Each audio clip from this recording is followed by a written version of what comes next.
La Maison Rouge was the most exclusive restaurant in the city. Reservations required 3 months' notice and a connection to someone important. The dining room glowed with candlelight reflecting off crystal and silver, every table occupied by people who measured their worth in 7 figures and their influence in board positions. My parents' 40th anniversary dinner was being held in the private dining room upstairs, an intimate space for 30 guests, each one carefully selected from their social circle. Attorneys, surgeons, business owners, the city's elite gathered to celebrate Thomas and Margaret Winter's 4 decades of marriage. I sat at the far end of the main table, wearing a simple black dress from Macy's clearance rack. Next to me was an empty chair. They'd planned for an even 30 guests and I was the odd number. Across from me sat my brother Christopher in his Armani suit, his wife Vanessa dripping in jewelry that caught the light every time she moved. Mom held court at the center of the table in vintage Chanel, accepting compliments on her timeless elegance. Dad sat beside her, distinguished in his custom tuxedo, regaling their guests with stories from his successful career as a cardiac surgeon. And then there was me, Isabel Winters. The family disappointment. Isabel, dear, my mother's voice carried down the table during a lull in conversation. You're being so quiet. Are you feeling well? The entire table turned to look at me. 30 pairs of eyes, assessing, judging, finding me wanting. I'm fine, Mom, I said. Just enjoying the dinner. Of course, she said with that tight smile I knew so well. It's quite a change from your usual dining experiences, I imagine. Laughter rippled around the table. My usual dining experiences had been a running joke for years. Everyone knew I worked at a food bank, lived in a tiny apartment, drove a 12-year-old car. Poor Isabel working with the homeless, unable to afford nice things. The food is exceptional, I agreed, not rising to the bait. Christopher leaned forward, swirling his wine. Speaking of food, Izzy, are you still doing that volunteer thing at the shelter? Or did you finally get a real job? I still work at Hope Harbor, I said simply. Such a saint, Vanessa cooed, her tone making it clear being a saint was far worse than being successful. Though Christopher and I have been wondering, don't you ever want more? A career? A real life? I have a life I'm happy with, I said. Dad cleared his throat, that particular sound he made when he was about to say something he considered profound. Isabel's always marched to her own drum. We've learned to accept that she finds fulfillment in simpler pursuits. Simpler pursuits was his polite way of saying wasting her potential. She has her master's degree in social work, Mom added, her voice carrying that apologetic tone she used when explaining me to people. From State University. We'd hoped she'd go into hospital administration or private practice, but she chose to work at a homeless shelter instead. For basically no money, Christopher added helpfully. I looked it up once. Food bank managers make what, $30,000 a year? 35, I corrected quietly. 35,000, he repeated, making sure everyone heard. Vanessa's handbag cost more than Izzy makes in a month. Vanessa actually giggled at that, touching the Hermes bag hanging on her chair. Now, Christopher, Dad said, but there was no real reproof in his tone. Your sister has chosen a life of service. We should respect that even if we don't understand it. I respect it, Christopher said. I just don't understand why someone with an IQ of 156 and degrees from Cornell and State University chooses to make poverty wages and live in a studio apartment in the bad part of town. It's not the bad part, I started. There was a shooting on your block last month, Mom interrupted, her voice sharp with old worry and fresh embarrassment. The police told me when I called to check on you. That was 3 blocks away, I said. 3 blocks, she repeated to the table. My daughter lives 3 blocks from gang violence because she insists on living independently. She made air quotes, her diamonds flashing. Dr. Harrison, one of Dad's colleagues, spoke up. Margaret Thomas, you've been incredibly patient. But 40 years of marriage is a milestone. Surely it's time for Isabel to consider joining the family practice? Thomas could use another administrator, especially with the new cardiovascular center opening. We've offered, Dad said wearily. Many times. Isabel prefers to work with the homeless. Someone has to, I said quietly.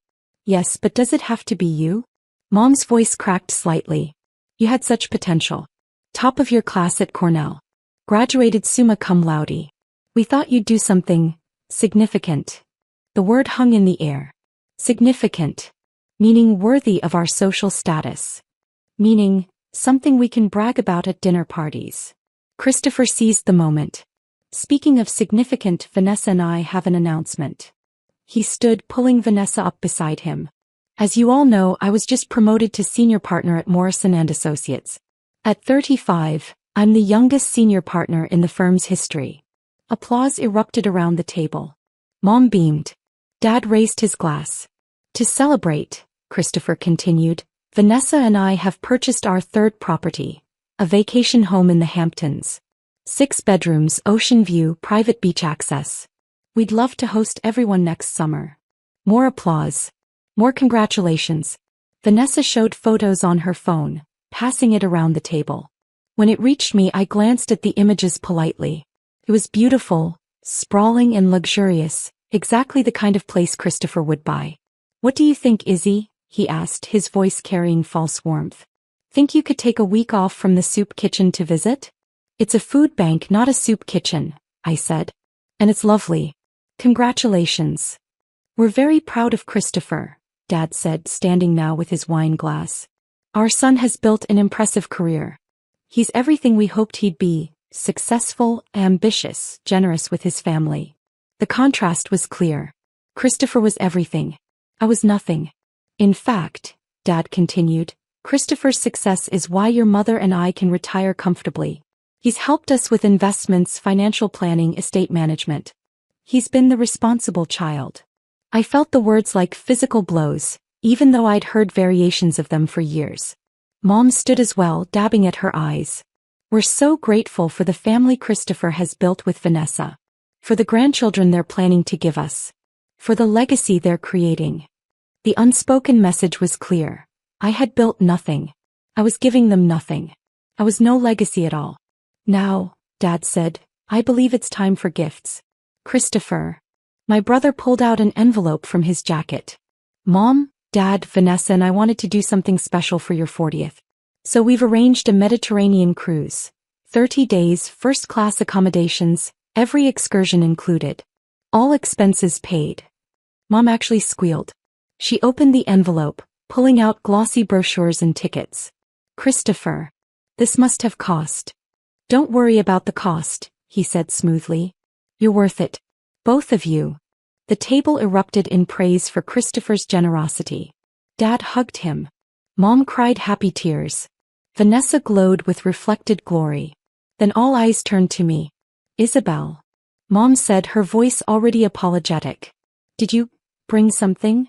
Whatever cheap gift you brought, just keep it hidden, Dad whispered, leaning down the table toward me. His voice was quiet, but several people heard it. We don't want you to feel embarrassed in front of our friends.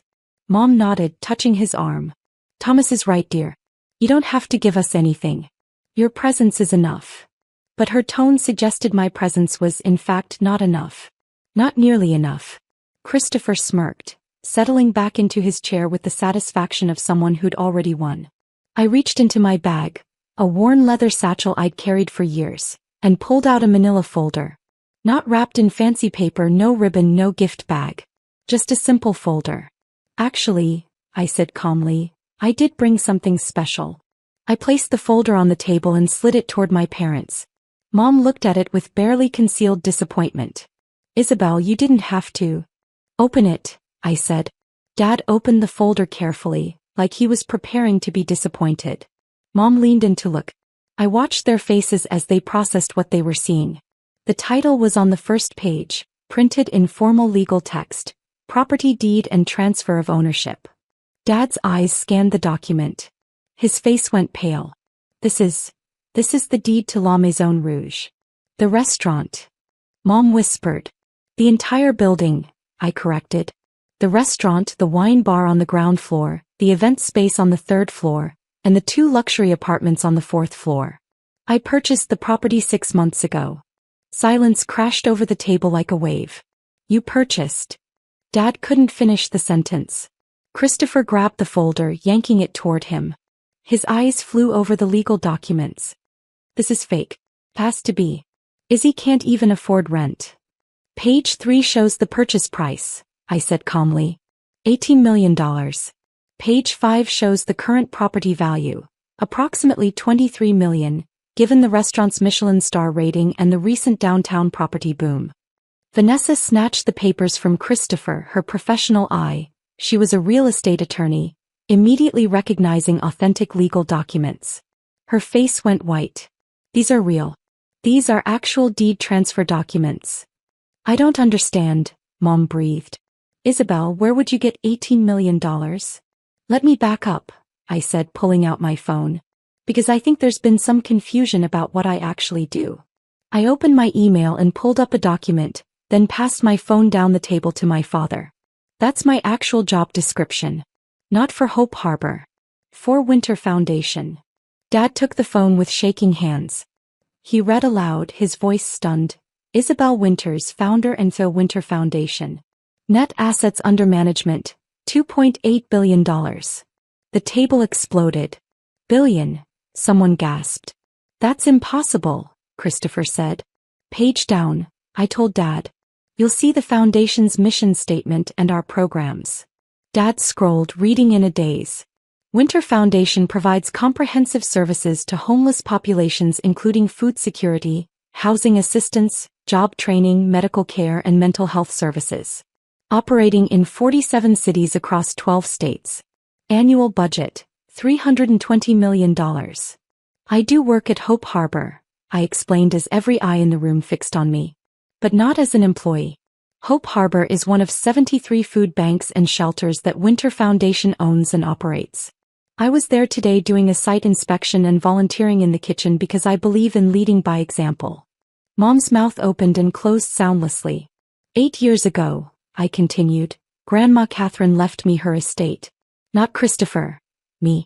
She left me everything because, and these were her words from the will, Isabel is the only one who understands that money is a responsibility, not a trophy. Dad flinched. Grandma Catherine had been his mother, and her decision to leave everything to me instead of splitting it between her grandchildren had caused a massive family rift. Grandma's estate was worth $47 million, I said. Everyone thought I'd wasted it on charity. I did use it for charity. I started a foundation. But I also invested it. Aggressively. In housing development, sustainable technology, medical research. Over 8 years, I turned $47 million into $2.8 billion. Christopher looked like he might be sick. You're a billionaire? The foundation is worth billions, I corrected. I take a salary of $90,000 per year as CEO. I live modestly because I believe in the mission. Every dollar I don't spend on myself goes to helping people who actually need it. The studio apartment, Mom whispered. The old car. I own my apartment building, I said. I bought it 4 years ago and renovated it into affordable housing. I live in one unit and rent the other 43 to low-income families at below-market rates. My car works fine. Why would I buy a luxury vehicle when that money could house 3 families for a year? Dad was staring at the deed like it was written in a foreign language. You bought this restaurant. This building. I bought it as your anniversary gift, I said. The deed is transferred to both of you. It's yours. The restaurant generates approximately $3 million in annual profit. Consider it a retirement income. $3 million, Vanessa repeated faintly. The apartments can be used as guest suites or rented out for additional income, I continued. The event space is already booked solid for the next 18 months. You'll need to hire a property manager unless you want to manage it yourselves. Christopher found his voice and it was filled with anger. You've been a billionaire this entire time? While letting us think you were poor. Letting us pity you. I let you assume what you wanted to assume, I said calmly. I never lied about what I do. I work at a homeless shelter. I do. I live in a studio apartment. I do. I drive an old car. I do. You filled in the rest with your own assumptions. We thought you needed help. Mom's voice cracked. Did you? I asked. Or did you need me to need help? Did you need someone to look down on, someone to compare Christopher to, someone to make you feel better about your own choices? The truth of it hung in the air. Every family gathering for 8 years, I continued, my voice still calm but firm, you've introduced me as your struggling daughter. Your charitable daughter. The one who chose a simple life. You've told your friends I'm basically impoverished. You've sent me checks I never asked for, checks I donated to the foundation, by the way. You donated our money? Dad sounded strangled. I donated your pity, I corrected. I never needed your money. But you needed to give it to feel superior. To feel like good parents helping their unfortunate child. Dr. Harrison spoke up, his businessman's mind engaging. Ms. Winters, I'm on the board of Memorial Hospital. We've been trying to get a meeting with Winter Foundation for 2 years. Your grants program for medical research is legendary. I know, I said. Your hospital was rejected because your board diverted the last 3 grants you received away from patient care into executive bonuses. We don't fund institutions that exploit the system. His face reddened. Another guest spoke up. Margaret Chin, a socialite Mom played bridge with. Are you the Winter Foundation? The one that just pledged $500 million to end homelessness in the state. That's us, I confirmed. We announced it last month. The governor attended the press conference. I saw that press conference, Margaret said slowly. But they never showed the CEO's face. Just released a statement. I prefer to stay out of the spotlight, I said. The work matters more than recognition. Christopher slammed his hand on the table. This is insane. You're telling me you've been running a multi-billion-dollar foundation while we all thought you were serving soup. I run a comprehensive social services organization, I corrected. Food security is just one program. We also provide housing, healthcare, job training, addiction recovery services, legal aid and educational support. We employ over 3,000 people across 12 states. Our operating budget exceeds that of some small countries. Why didn't you tell us? Mom's voice was small now, all her earlier embarrassment transformed into something else. Tim, maybe. I tried, I said quietly. 8 years ago when Grandma died, I told you I was starting a foundation. You laughed. You said I was wasting Grandma's money. Dad, you called it, throwing away the family legacy on bums. Dad closed his eyes. I remember. I invited you to the foundation's opening ceremony, I continued. You said you were too busy. I sent you our first annual report. You never mentioned receiving it. I invited you to our 5-year gala. Christopher sent back the invitation with a note saying he couldn't attend another one of Izzy's charity things. Christopher's face had gone from angry to pale. So I stopped trying, I said. I built something extraordinary without your support or your approval.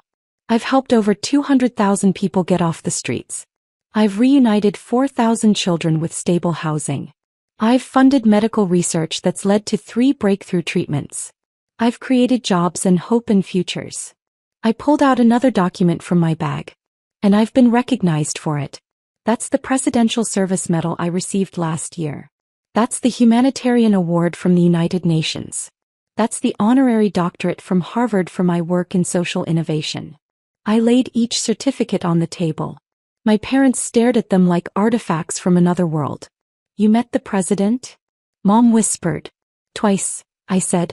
Once for the medal and once at a fundraising dinner where Winter Foundation donated $50 million to veterans services. Dad's hands were shaking as he picked up the deed again. You're giving us this restaurant. After everything. After how we've treated you. It's your anniversary gift, I said simply. 40 years of marriage deserves something significant. The word landed like I'd intended it to. Significant. The same word Mom had used to diminish my life not 15 minutes ago. Isabel, Mom started, tears streaming down her face now. I don't know what to say. You could start with congratulations, I suggested. That's what you say when someone accomplishes something meaningful. Or you could say thank you for the gift. Those would be appropriate responses. Congratulations, Dad said, his voice hoarse. By God, Isabel. Congratulations on building something I can't even comprehend. Thank you, Mom echoed, sobbing now.